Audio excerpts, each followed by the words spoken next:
పూరా లోకల్.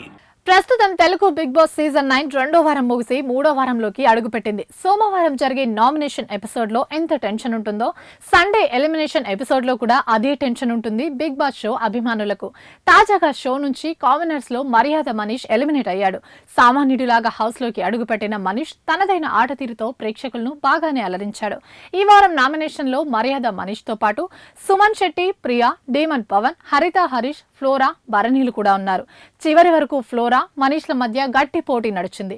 ప్రేక్షకుల నుంచి అత్యధిక ఓట్లను పొందిన ఫ్లోరా సేఫ్ అయ్యి మనీష్ ఎలిమినేట్ అయ్యాడు. మర్యాద మనీష్ అంచనా ప్రకారం హౌస్ లో ఉన్న వాళ్లలో టాప్ 3, బాటమ్ 3 లో ఎవరెవరు ఉంటారో చెప్పమని హోస్ట్ నాగార్జున అడగ్గా సుమన్ శెట్టి, ఫ్లోరా, దమ్ము శ్రీజలు తమ ఆట తీరు మెరుగుపరుచుకోవాలని సూచిస్తూ వాళ్ళ ఫోటోలను మనీష్ బాటమ్ లో పెట్టాడు.